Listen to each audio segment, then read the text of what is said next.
უზენაეს სასამართლოს 13 გადაწყვეტილება მოვიტანეთ, რომელიც ზუსტად შეესაბამება ამ საქმეს, სადაც დადგა კვალიფიკაციის შეცვლა ზოგ ნაწილში, კვალიფიკაციაში სხვა მუხლით შეიცვალა, ზოგან სრულიად გამართლდა.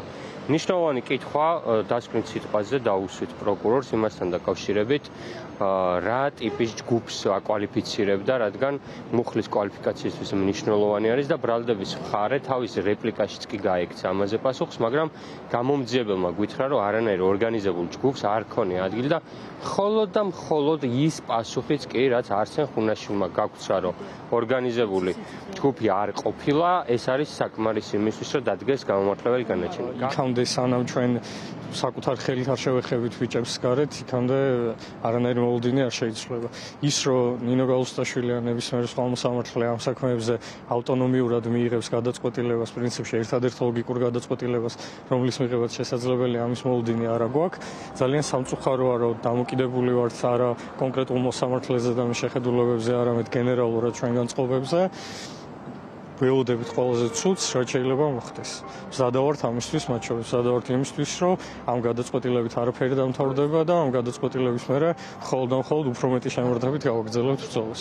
ერთ-ერთმა პოლიციელმა ვერ მიუთითა, რომ უშუალოდ ვალერი თეთრაშვილმა მათ მიაყენა რაიმე სახის დაზიანება და უფრო მეტი ჩვენ ხედავდით, რომ დამკავებელი პოლიციელი, რომელიც 2 საათზე მეტი ხნის განმავლობაში უშუალოდ იმყოფებოდა ბატონ ვალერი თეთრაშვილთან ერთად, მან ვერც კი შეძლო კონკრეტული პირის ამოცნობა. ეს კიდევ ერთხელ მიუთითებს, როგორი თქვათ დამოკიდებულება გააჩნიათ მათ დაკავებულების მიმართ და უფრო მეტსაც გეტყვით, რომ მთელი ამ 2 საათის განმავლობაში ბატონ ვალერი თეთრაშვილს ეუბნებოდნენ, რომ ის დაკავებული იყო ადმინისტრაციული წესით და ბუნებრივია მას მსგავსი მოლოდინიც ჰქონდა.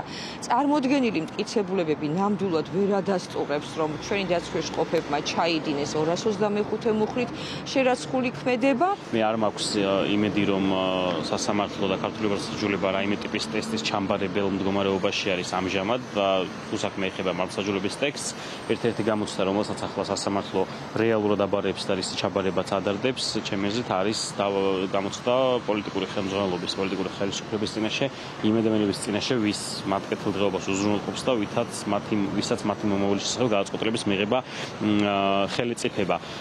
თუმცა ბუნებრივია ის, რომ საქმეში მტკიცებულებები არ არის და ის, რომ არც ერთი სამართლებრივი საფუძველი არ არსებობს ამ საქმეში გამამტყუნებელი განაჩენის გამოტანისთვის არც ერთი მუხლით, ვცლად იყო განხილული სასამართლო პროცესზე, ჩემმა კოლეგებმა ამომწურავად მოიხილეს აბსოლუტურად ყველა შესაძლო თეორიული ვარიანტი.